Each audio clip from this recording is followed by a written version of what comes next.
So good morning, everyone. My name is Jennifer Smith. I'm going to be talking to you about some basic UX design principles. My background, just so you know, many years ago, I have my undergrad in fine arts communication design. So I started as a visual designer, started doing websites about 15 years ago, and how I did them was totally wrong initially, opening up Photoshop and creating websites and applications that, I would just decide what the buttons would say about us, more about us, contact, sales service, which obviously doesn't take into account any of the scenarios that people are really looking for, and it didn't involve any research at that time. So over the years, I became more experienced. I, in fact, worked with Microsoft for about 3 years through their transition of Windows 7 through 8 through 10, and learned a lot from testing and research that we did there about how important understanding the UX design process is. And I now go out into corporations like Nike and Comcast and AT&T and try to help them to understand the process, because a lot of people who end up designing websites and apps are kind of thrown into it. They might be business analysts who are now all of a sudden responsible for it, or a developer.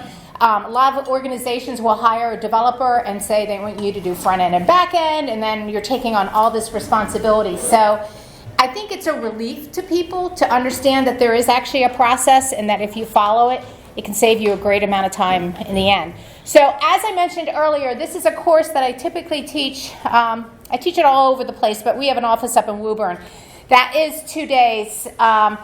I did the best I could to consolidate this down, and I'm going to try to make it all hang together so it makes sense and it's a good flow.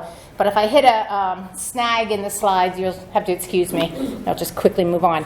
So anyway, I try to get people to understand that good design is really the marrying of information hierarchy and visual design. So you can't do one without the other. If you have a bunch of information that's not broken down or organized correctly, and you throw it on a page, there's no way possible that you can carry that through with the visual design as well.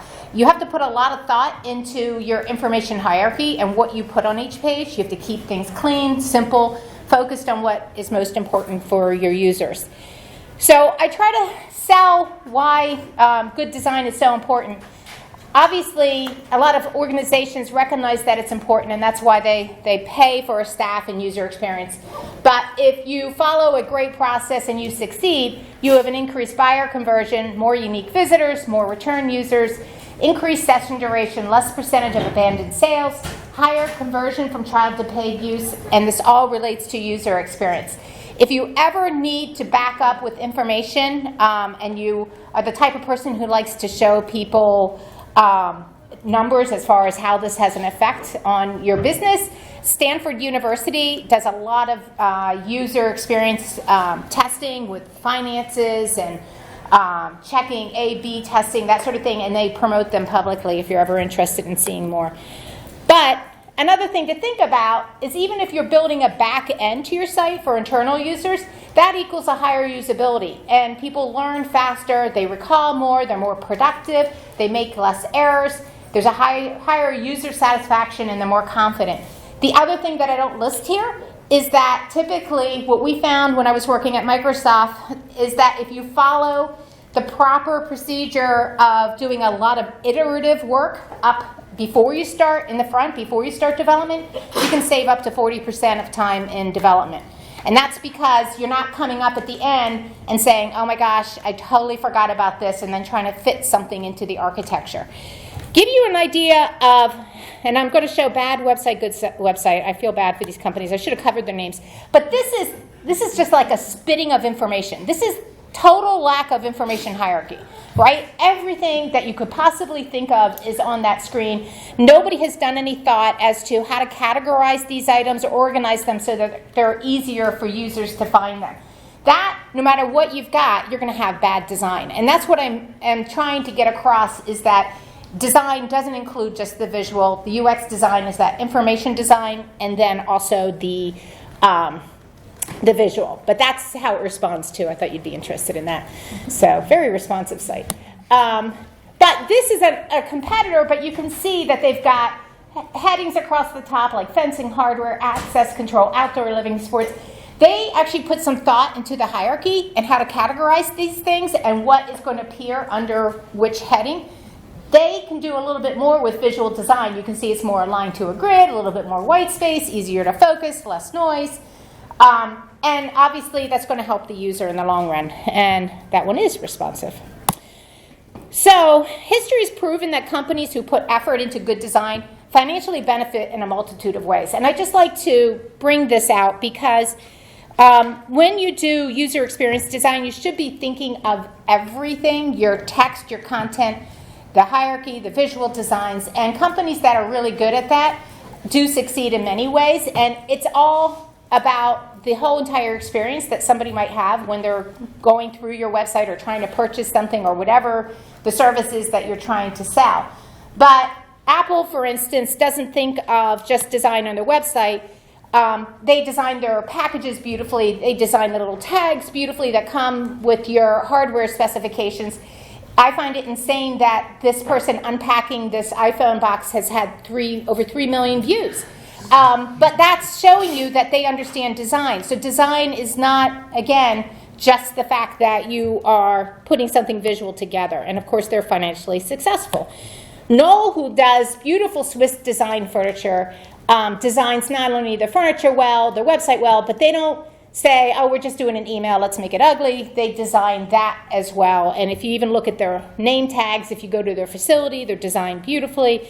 And of course, that pays off. And if any of you guys bought Google stock like 10 years ago, you know that they design everything well, from hardware to applications and to websites, and that pays off as well. So it is worth the investment to think about how you include design in all your work.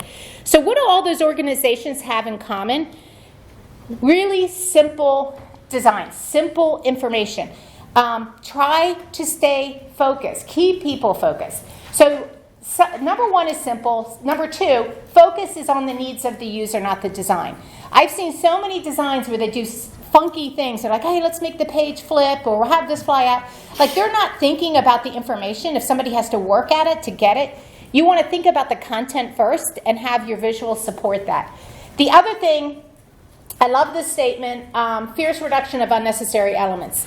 If you're looking at an application or website that you've done and you've got a bunch of gradients and borders and starbursts and things that really don't serve a purpose, kind of do the Maria Kondo thing, you know what I mean? Like, you just like clean it out like your closet. Like, you don't really need all that. And when you take a step back and you look at it, the message will be much more clear for the user. And also tidy. So going through these really quickly, by keeping it simple, I mean allowing scenarios to drive the UI. And I'm going to talk about scenarios in a little bit, but that is a result of talking to your users and finding out what they're trying to do. When I refer to features, that is anything that's on your screen. That could be a picture, it could be a drop-down menu, it could be a map, but you only put features that are needed to help them complete the scenarios. So, give you an idea, we have a student who was working on a website for a pizza restaurant, and before she started working on it, that pizza restaurant had on their first page a weather widget. And I can't think of at any time in my life trying to order pizza when I wanted to check the weather. So that would be something that you may not need. But if you work with developers, and not saying anything bad about developers, but in some cases they might want to fill space in with things. And so you might end up with things that aren't really relevant to the needs of the user. So if a feature doesn't align with the known scenarios, just get rid of it. So giving you an idea, this is Google. Obviously, really simple. Might show you the last few websites we were on. But if you know anything about Google, they make their money on search. I know what we're paying per click on some of our ads. But they don't want to detract you from searching. They want that to be the main focus. But if you look at another search engine, Yahoo, full of distractions. You go there and you're like, hey, I was going to search for Photoshop classes, but hey, Gosman's working at TGI Fridays. And then you lose your path, and then you're going someplace else, and then you forget what you're going to do. So keeping things simple helps people to follow the path and complete their goals and not leave your site. This is actually a driving app. which if you access it, you have to tell it you're going on 93 south, whatever, but there's probably no scenario of anyone who's driving who decides they're going to look for PVC window boxes. So, like, obviously this has a lot of distractions in it and a lot of things that take you away from actually finding what you want, where I hate Waze just as of the last 2 days. I don't know what's going on with it, but it keeps taking me to the wrong place. But I still have it here as an example because generally it has been, up to this point, a really good app where it recognizes where you are, tells you where you're going. It is built for the scenario of somebody in Massachusetts going 80 miles an hour down 93 and wanting to know where they're going, you know? So that's thinking about the user. The other thing is focusing on the needs of the user, not the design. So making something really simple where, in this case, as a user experience person, you have to think of more than just the visual design. You have to think of platform things that you can take advantage of. Like, for instance, Virgin America, who I think is now part of Northwestern, but they found out through research that most people came to their website to book a flight. So they had the menu already filled out, one adult. It recognized from my IP address that I was in Boston, and then I could pick the city. It was really easy. It got me set up so that I could find what I'm wanting, what I needed. Now, comparing that, this is the old United site, but I like to show it because it's not intelligent design. If you notice, I'm not signed in, but yet it's got flight status, check-in, and my trips. What is wrong about this is that if I don't need it, it shouldn't be there. Like, if I don't have any trips, it shouldn't be there. If you don't know who I am and I don't have a flight status, you shouldn't even have it there. It's just clutter. It's just unnecessary information. It's not intelligent design. But if you look at what they've done, they've been really successful in their new design, where this is me not signed in, and it makes it really easy from to, I can get this information. But look what happens when I sign in. It fills this information in. My trips, it even does something really nice and personal and kind of fun. It's almost time to go. We'll see you this Thursday, Jennifer.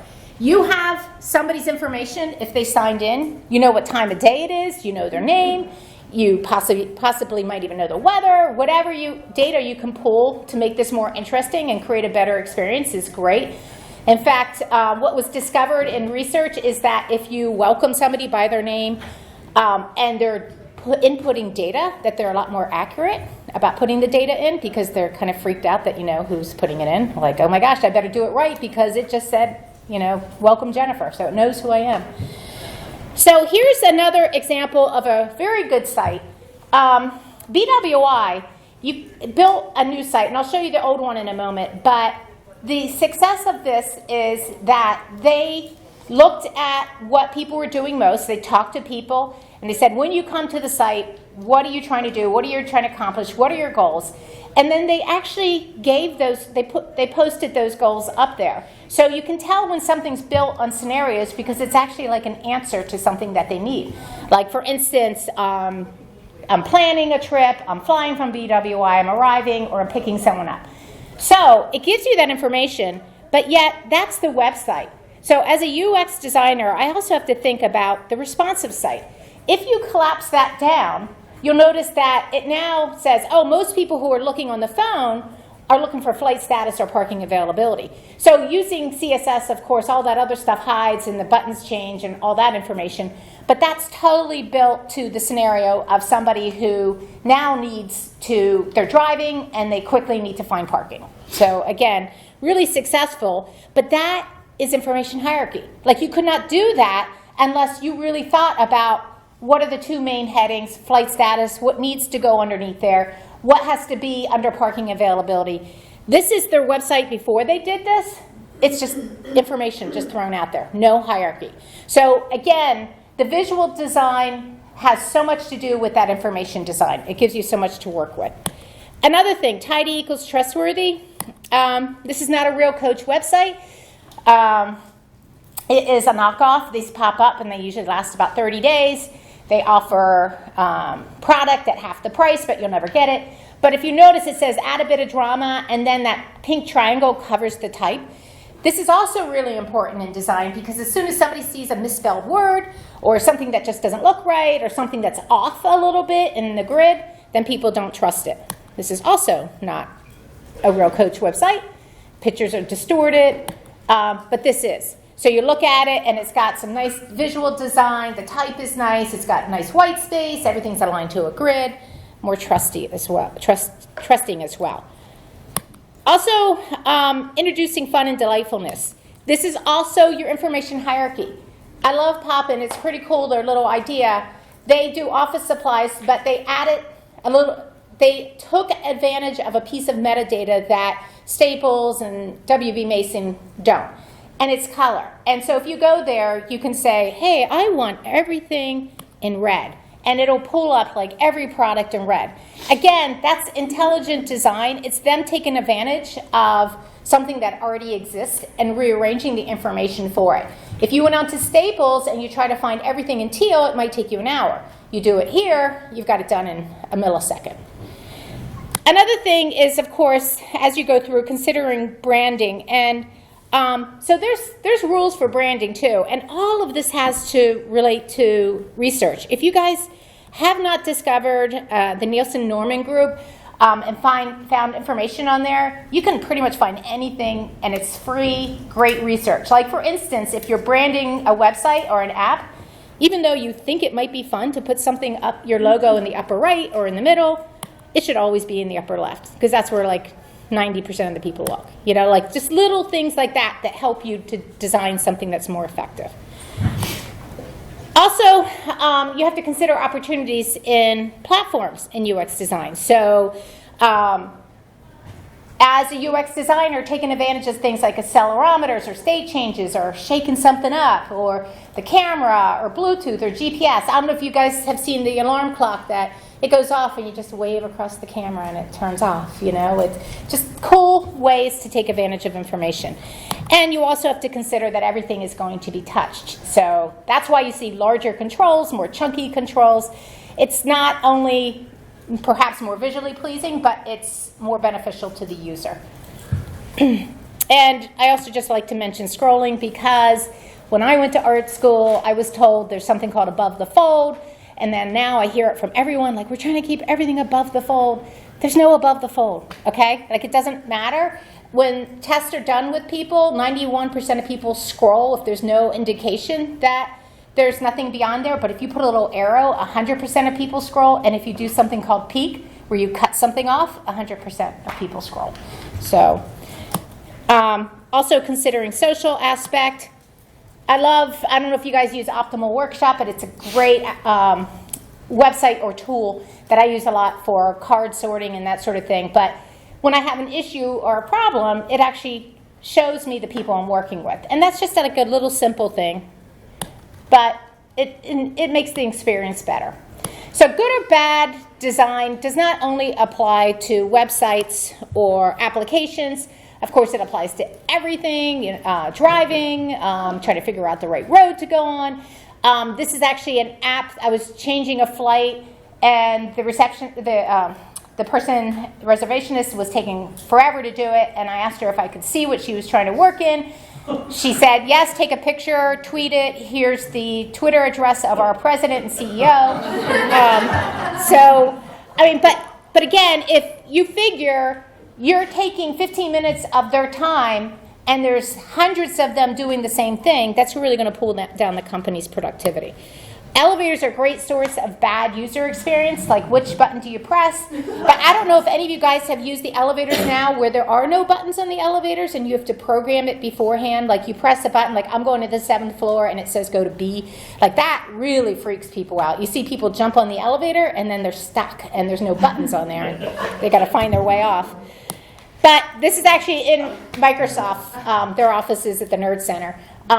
They say push, but they got handles, so you pull them, and you're like the bird that hits the glass, and then. So, and if you've ever been to San Francisco, just bad, poor design. Lots of noise, lots of distractions, and you see it. There's 15, 20 people waiting to buy a ticket because every single person needs 5 to 10 minutes to figure this thing out. And then you go in an office and you see that. So again, not always just an application. And I love this. You guys have probably seen this, but the design and then user experience, ultimately that's it. So I'm going to quickly go into what we teach as far as planning and experience. And these are the steps we always tell people, get your team together, figure out who's responsible for what, set up an initial meeting, and in that meeting, figure out what your app or website's going to be great at, because if you are not going to make it different and better than anything else out there, you're not going to offer any advantages to people, then maybe you're wasting your time making it. Research the industry, create a comprehensive list of scenarios built from that research. Then you'll notice brainstorm features. And if you recall, features are what I did initially when I started doing websites years ago, like just making up buttons. You should not make up buttons ever. You should always decide what goes on your screen based upon your research and what people are looking for, the language, their needs, prioritizing that information so people can navigate easily. Once we come up with the features, and honestly how we do it, we just put them all on Post-its, and I'll show you the process, but we'll say, we're going to need a map. We're going to need a drop-down menu for them to, create an account or whatever, but we put them all on Post-its in a big pile, and then we build our navigation from those Post-its, and we start moving around. Like, these features need to be immediately on the first screen because that's what most people need. And then these can be over here, a secondary, and we build the entire site with Post-its. But then it's iterative. You can test it, and then you can easily convert that to a visual design later. So you can do storyboarding, which is more, it is an interactive application, so you can show somebody going through it. And then we do a lot of sketching and building the basic wireframe. And so we have really cool pencil sharpeners and erasers that look like Baby Bell cheese at our table out there if you're interested. And we also have wooden pencils. Because you should never start anything before you actually sketch it. And even if you're working in development, thinking about how controls work, just because you want to keep that iterative nature throughout your whole project. We build prototypes before we start sprints. So anyway, looking at it in a high-level view, business analysis, where you're thinking about what you're going to do, then you do your research, and then you do your user experience planning, then you find all your content, then you build your architecture, the structure, then you do the wireframes, and at the very end, this is what a lot of graphic designers find surprising, that's the very last thing. Like, that is the last thing that you want to do. And all of you probably know this, because if you've ever worked with anyone and you have the visual design presented too early, somebody will look at it and they'll say, but I don't like orange. And then the whole thing is shot. Like, they don't even look at the structure. They're like thinking of orange and it's a distraction. So as far as the first thing to do with the research, there's tons of different ways you can do this. You don't have to do a lot. In fact, Nielsen Norman did do a test on how many people you need to interview and observe and that sort of thing. And there's a chart that goes kind of like this. And if you get up to about 7 people, it starts to balance out. And when you hit 12, it becomes level. Meaning that if you talk to about 12 people and then beyond, you're going to find out pretty much the same stuff that you already found out, right? So I always tell people, at least ask 5 people. Like, there's so many people who don't ask anybody. You're not a user experience designer if you're not talking to users. You're just like making stuff up. So you do this through casual interviewing, observing them, you can find data, and you also can then eventually define personas. So one of the first things we do is we interview stakeholders and about existing sites or future sites. And we're asking things like, what's the site history? What do you think it does well? What do you think it does poorly? If it's something new, what do you think it's for? What do you think the goals are? The reason why is that when you do user experience design, probably 50% of it is how you present the information at the end or the design at the end.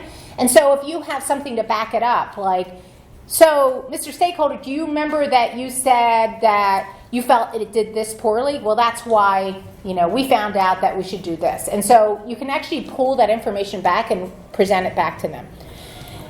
The best, easiest way to find out about users is just to talk to them. And these are just open-ended, casual conversations that you can have. And they don't even have to be related to an existing app or site. So you just figure out what they want to do. So to give you an example, we had a healthcare organization. They were working on a page for their users to submit information about benefits and such.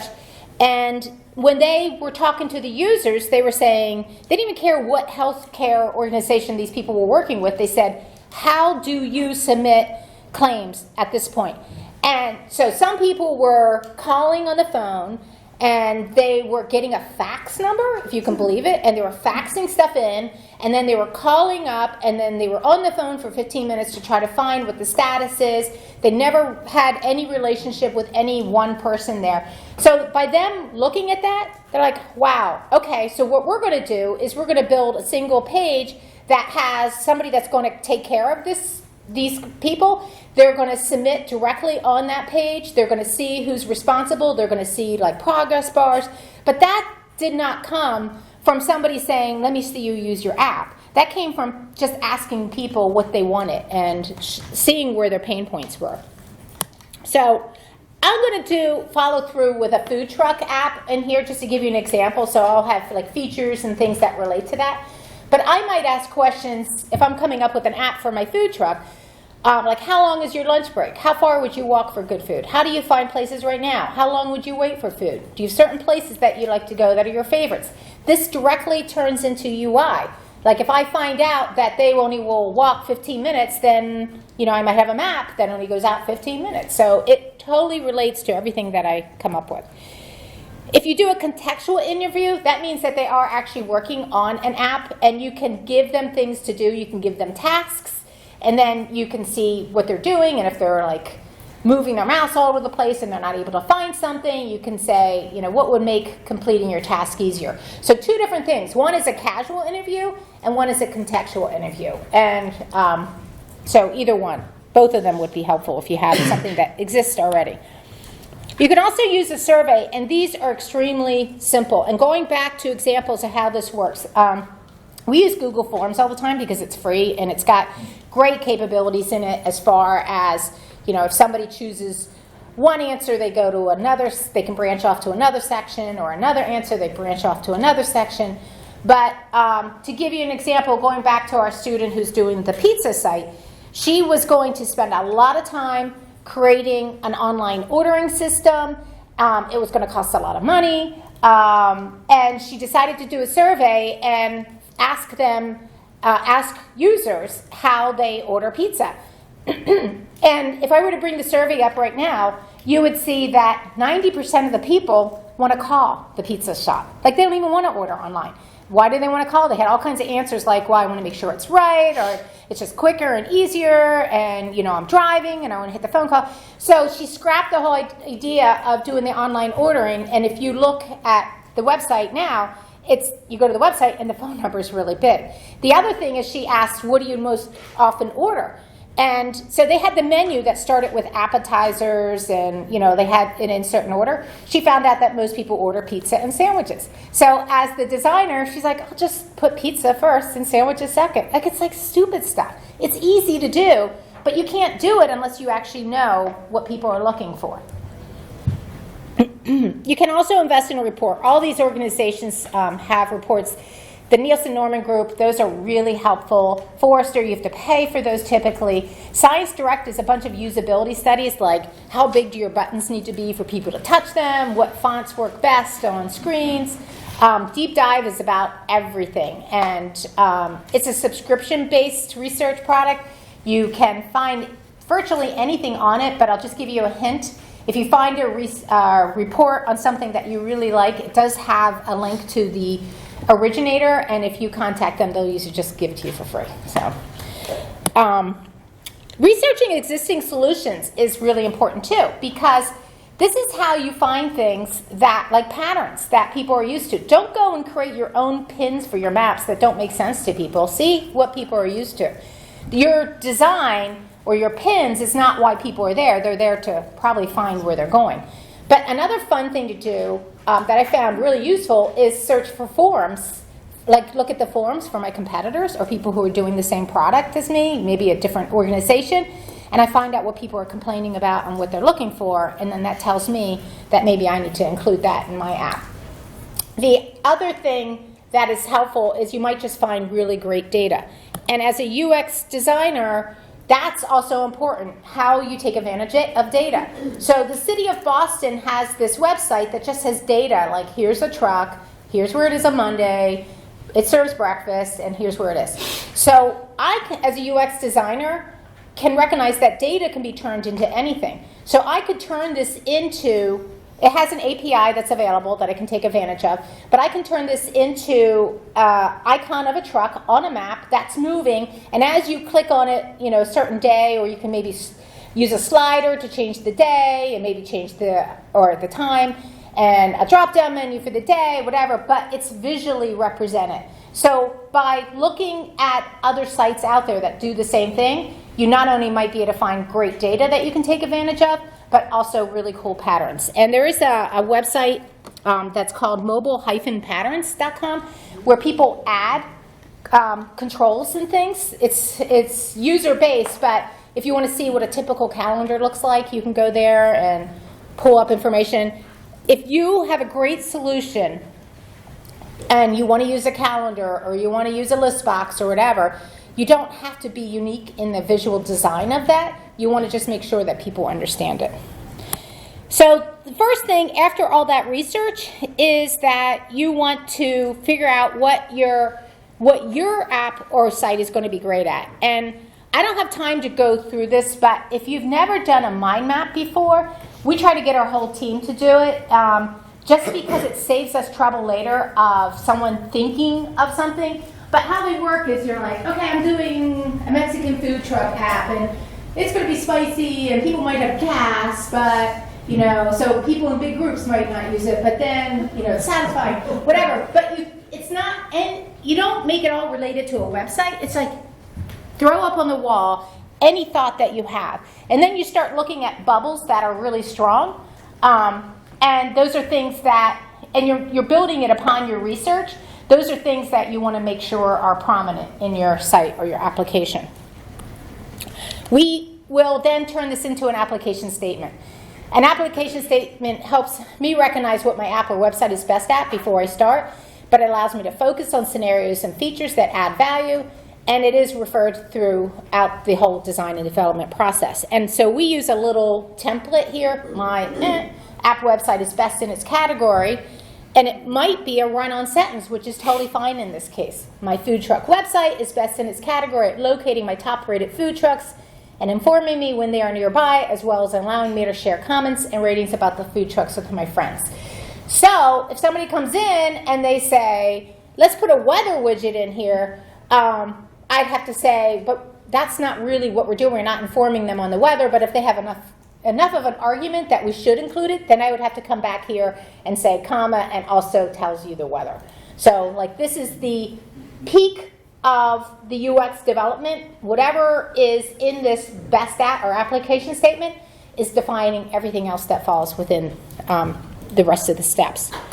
So from that, and again, from all the research that we've done, we come up with really simple scenarios. Goals that users want to achieve using your app or website. A feature is the means to the end, but not the ultimate goal. So I want to make sure you understand the difference. Scenario examples might be someone's looking for a quick bite to eat from a nearby food truck.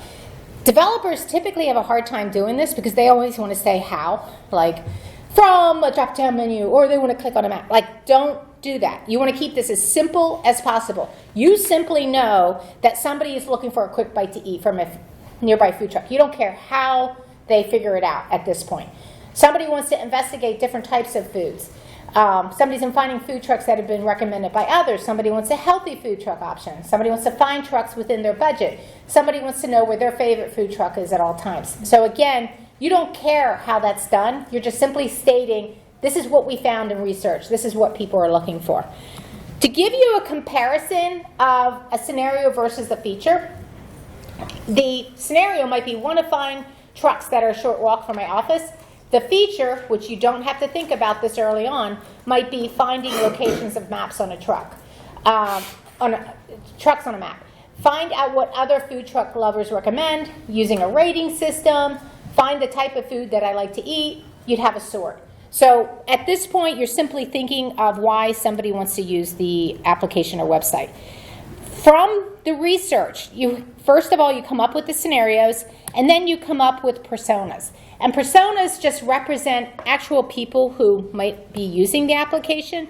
A persona can describe a context or situation, illustrate problems, be a launching point for a design discussion, explore a design concept, describe the impact of a new design, engage the imagination, or persuade. So here's a really simple one. I might take from my research all my information and create a fake person and give them a name and an age and anything else that's relevant to the use of my website. And then I come up with a story and I illustrate why she needs this. And I always end the persona with saying she sees that there are several other food trucks around but is having a hard time finding their menus online and would rather not have to visit each one to see food type and pricing. So you end it with a need for whatever you're creating, because you can present this and say, see, this is why we need to create this website. But it also helps people to think about somebody. So we were working on a cash register app for a drugstore, and one of the people we interviewed was Betty, and Betty had fingers that were like as big as, she was 80 years old, and her fingers are like this big. But, you know, as we created a persona for her, and so as we're working, when the developers made the controls too small, we're like, remember Betty, and it helps them to relate to an actual person. They can be more detailed than this. We had worked with one client who wanted, like, what is their salary and their experience, and, you know, but you just want to have a person there that you can think of. These are not easy to do. So we use what's called a persona matrix to come up with these ideas, because some people have a really hard time just putting this stuff together. So we use a matrix that says people, places, activities, motivations, and then we just come up with random people that might be using our app. And once we come up with them, we cover them up. We don't look at them. And then we come up with what are the places they might be. Now, these don't have to align, but what you want to stay away from if you're trying to come up with a persona is making it ahead of time, like saying the police officer is in the dorm, you know, doing something. Like you're thinking of that line of things first, covering it up, and then you're saying, where are the places? And you'll see why at the end, because as you go across here and you start filling this stuff in, at the end, you look at it all and you're like, hey, this would be a good story. You know, police officer in the park taking a lunch break wants something close by. And then you can put your persona together. Frank is a police officer with over 30 years experience in the force. He's walking his beat in the park and is hungry for his favorite Mexican food. Frank hasn't worked out in years and gets winded easily. That's why you have a picture. It's always helpful with the description. Frank wishes that there was an easy way to find a truck nearby that's a short wait time. So again, it just helps you to think of who's using this. Some people use a journey map. I'm not going to talk a lot about this, but it just illustrates touch points. If we're creating one right out of the chute, we'll just use Post-its in a lot of cases, and we'll just walk with somebody as they're doing something, like if they're trying to buy a dress on a website or in a retail market or whatever. And those lines going up or down just represent experiences, like it was going really well, and then they hit an error, bam, down, now they hit a red spot, and the Post-it's down low. But this is how a journey map works, and if you're really good, you take it and you throw it into Illustrator or Lucid Map or some other product to kind of demonstrate to people where people are having difficulties in their experience. The other thing that you do, and this helps with your information architecture, is card sorting. And so card sorting, basically, describe it easily, you take maybe all your products or all your services or whatever, and you put them on cards, index cards, and on the back you put a number, and you just hand a pile to somebody, and you say, you figure out how you would organize these. And so they look at them, and they organize them the way they want, and then they name them with a Post-it. And so nobody's wrong in it, but what this stops is you using acronyms and things that people don't understand when you create your website. It also helps you realize how people group things logically. It's almost the same thing as if I took my junk drawer and I dumped it out on the table and I had three of you organize it, because one of you might take, you know, all the colored things and put them together. Somebody else might take all the writing utensils and put them together. But it's really good to see how people group things. And this is the long way to do it. This is open card sorting when you're actually giving them cards.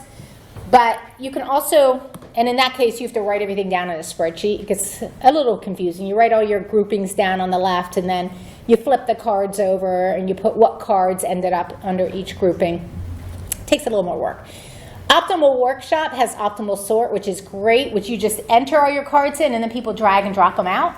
And then they go up to the top, and they go ahead and they type what the grouping is. But you get results back in lots of different ways. This is just one of the results. It's a dendrogram where it says, oh, dog, puppy, wolf, coyote. Most people use the term canine. So if I'm coming up with a heading or putting that in my nav bar, like, oh, most people recognize canine for those items. Good example of an organization that needed to do card sorting. Several years ago, we were working with a couple different financial firms, and two of them had ILI in their header, in the nav bar. And I said, what does that mean? They're like, you're kidding me, right? You know what ILI means? Does anyone here know what ILI means? No. Individual life insurance. So if they had done card sorting, I bet nobody would have written on the post-it ILI. You know what I mean? They would have written out life insurance or something. So that's how you can stop that sort of stuff from happening. So you do all that. This is the first time you think of features. You brainstorm every feature you can, good or bad, write them down. You look at your scenarios that you created, and you align the features to the scenario. So if you remember, my scenarios were looking for a quick bite to eat. So I look at that and I'm like, okay, so that scenario is going to require us to have a map with markers, search for a food truck, search by distance, see menus. So even reading text is a feature, so having a menu on there. If they want to investigate different food types, search by cuisine, a filter, compare ratings. But this is how you keep a focused app. This is how you build a focused, simple app that is all about the users, by not just randomly throwing things on the screen. They have to be aligned with what the needs are.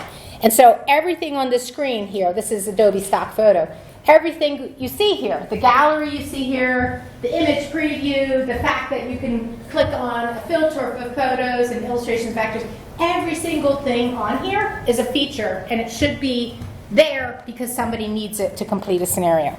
But there's tons of features that you can consider. Taking a video, taking a picture, video controls, all sorts of things that could also be included in that. So we take each one of those features that we come up with. So back here, each one of those features that we come up with, we put each one on a separate post-it. And we build our information architecture with this. And the information architecture is your flow or your layout. And we might just take all the post-its and stick them up on a board, but before we get to development or even sketching, we're navigating. We're like, we actually read the scenario. This is what somebody needs to do. How do they complete it? And we go up with our finger and we're like, they go here.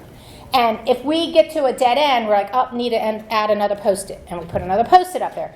Or we're like, that's stupid, we don't need that. Crumple it, put it down, move them around. But we test it over and over again, because at this point, we should be ready to translate this to an actual start the visual design.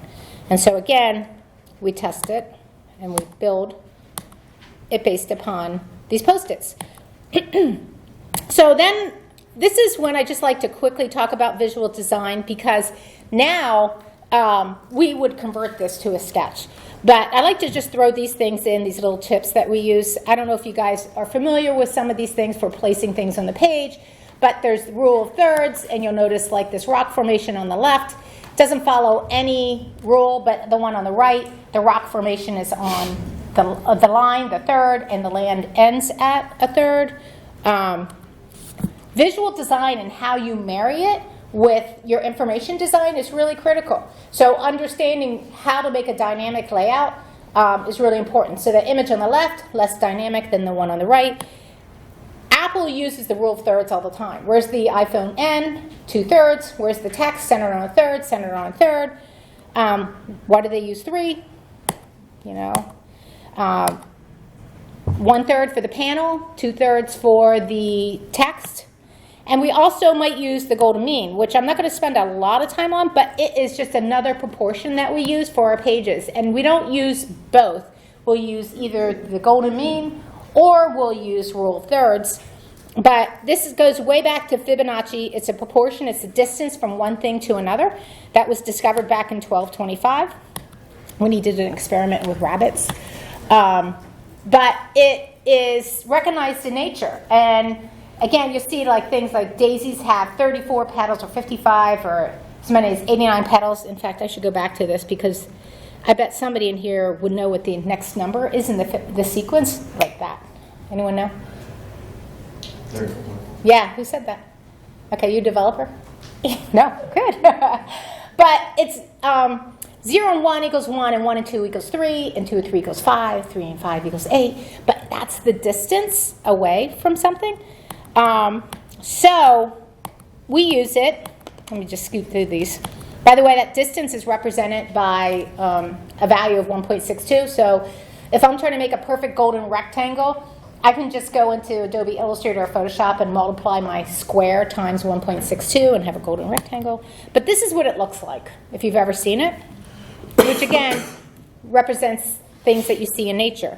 But we take advantage of it when we're building our designs. You'll see it a lot on websites and applications, like how wide that panel is on the left as compared to the right. They've even, well, the logo design, all those logos were designed on it. They've even done eye tracking studies, and if you take the coil and you spin it up, where the information that you put where the coil spins up, people look at first. And I cheat. This is a little application called Phi Matrix. It costs $19. I bought that, and it brings up that proportion no matter what program I'm in, whether I'm InDesign, Photoshop, PowerPoint, whatever, so that I can design to it.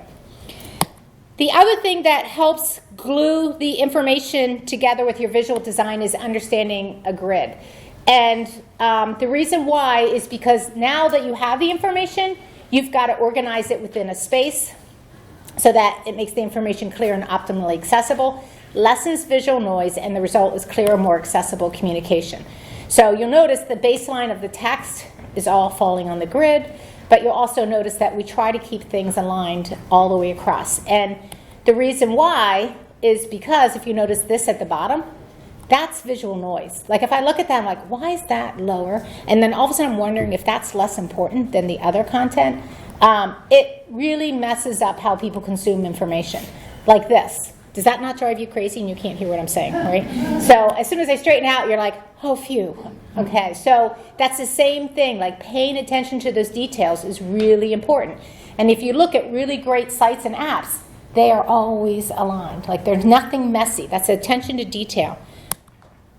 And those logos at the bottom, they're all aligned at the bottom. They're not like hopping up and down. So the other thing that's really critical with the visual design is something called a type ramp, where Jan Teschel was a typographer in the early 1900s, and he just stated large letters are used for emphasis in text as loud notes are used for emphasis in music or loud voices in conversation. But what I mean by that is really limit the amount of type sizes and styles that you use once you translate all that information into the visual design. Because if you have too many type sizes and styles, people don't know what the hierarchy of the information is. They're confused about what they should look at first. And so we try to break it down to like 5 to 7 sizes, and we exaggerate the type sizes. We make each type size visually twice the size. And so if you look at Knoll's website, they're a good example of this, where the Barcelona chair is much bigger than the Ludwig Miles underneath it. And that chair is actually $5,271. But also, they're not using a huge amount of type sizes and styles. Leather is the same as upholstery, is the same as quantity. The type size and style is based upon the importance, not the fact that it's talking about something different. But if you don't use any type hierarchy, it's all gray. This is more typical, what's out there. Like people are like, hey, it's important, so I'll make it bold. And this is a different kind of importance, so I'll make it red and bold. And then that is a clear example of visual noise. Whereas if you separate it, it makes it more clear to read. So I'm going to end this with where we end up we take all that information, so you saw the information design, the visual design, we put it together and we start sketching. And I always tell people, your first idea is garbage. Just get it out of the way, okay? So if you're the type of person who jumps right into Photoshop or Illustrator or right into development, you're guaranteed to have something that's unsuccessful unless you've got that out of the way. And the other benefit is you're not investing all that time as well. So if you spend 7 hours in Photoshop or Sketch or whatever you're using, I'm talking on Sketch tomorrow, by the way, you're not going to want to throw that away. But if you just sketch it and review it, not only do people comment more and give you suggestions more when you provide a sketch, but also you can throw it away and crumple it up. And so I always tell people, even if you think you nailed it, do 4 more designs. Just force yourself. And I like to show this because we were working with a executive VP at a publishing organization where every time he had an idea, he would hire a graphic designer and pay her $1,000 to send us a finished screen. And we're like, this isn't even what we wanted. So we convinced him to even do sketches, and he fell in love with the idea because he would send us things like this. It would take him minutes, and every time he did it, he saved $1,000. So you don't have to be an artist. It's quick. It's easy. You know, you want an image. It's an X. You want text. If the text is a link, you got to write it. But if it's just body copy, it's just a line. If you're trying to do visual design at the same time, you use a style tile. We will create this in Illustrator while we're working on the wireframes and such, where we just define the colors and what the buttons are going to look like and images and that sort of thing, but we never connect them together until the very end. Because, again, the opinions of people will really drag down the app. And then we prototype. And the first prototype we do, always a paper prototype. And reason why it's quick, it's fast, people will address changes. You can make it interactive, you can stick Post-its on it, you can slide them through. And then we'll do something called Balsamiq Mockups, where we can create an entire app or website in like an hour or 2. And this is interactive, it's clickable, it can be shared as a PDF, it can be commented on, before we go into something like Sketch or XD. Man, we did it, and I did it in 52 minutes. Does this all make sense? It's like drinking from a fire hose, right? Good. Anyone have any questions? Yes? You talked about research interviews as 7 to 12 being a good number for that. Do you have similar numbers, optimal numbers for number of personas and number of scenarios? Yeah. Okay. So if you have 3 different types of users, you're probably going to need at least 2 personas for each type of user. You know, so if I'm doing some like a medical application and I have a doctor and I have a patient and then I have the admin and they all have different experiences, I would need at least 6. You know, I would say have at least 2 or 3 per users, but at 2 minimum. Yeah. Yep. Yes. Yeah, I have a question. So during your user interviews and a lot of organizations, you're building a consumer app for the general public, you can just go grab people and make them your users for testing and building. If your organization is like B2B or something, and you have a very specific audience, how do you convince them or let you get in front of your users? That's tough, but you have to. You have to convince management that, yes, I don't usually, like we have a lot of organizations where they're dealing with doctors and physicians and they can't, they say they can't get a hold of them or talk to them, but the only thing I can say to that is you're not going to build an app that solves their, you know, or helps them reach their goal if you don't talk to them. And so in every single case, what we've done is we said, okay, let's just try this once. Let us have access to like 5 doctors or 5 of these kinds, and usually it goes through like the customer service people. There are people who are connected with them, whether they're salespeople or some sort of executive. Let's just try it and see what we find out. And they are so blown away by the information that they find that they then change their mind. But they have to see it to believe it. Yeah. Yep. Anything else? You guys know it all? I got a question. Yeah. Yeah, I noticed that, like with your process, that it looks as though more UX and visual designers are kind of controlling the research process in a way. But if you went to a group of developers, they would say, well, we're going to build user stories, and we're going to do this, and we're going to do this, and it's how does all that gel together if you have these 2 different groups? Oh, Well, if you have somebody helping you with the research, that's even better. I mean, like, this is representing the whole entire process, but if somebody else is doing the research, I would say if the developers are doing the user stories, I'd have to say, where'd that research come? You have to talk to a user to come up with a user story. You can't just make that stuff up. So we worked with the New York DMV, and we sent, their developers actually create the user experience too. They do everything. So we sent them in, we came up with interview questions and sent them into the centers to ask people questions like, have you been to our website? You know, what are the things you're looking for? It was phenomenal. But then they built user stories that were actually real and related. So as long as you've... Yeah. But then where does design come in if you have that sort of a workflow? Oh, but then you have to, you work to prioritize those scenarios. And then as the designer, I have to say, this is what most people are looking for. So I have to have a button that says this, and it has to be on the first page. You know what I mean? Like you start organizing the visuals so that they help people to reach the goal. So then you're sort of doing, the designers are doing their thing and the developers are doing their thing kind of in tandem in a way. Yeah. Okay. Yep, exactly. Yes, I know. Oh, press button. Any more questions? Okay.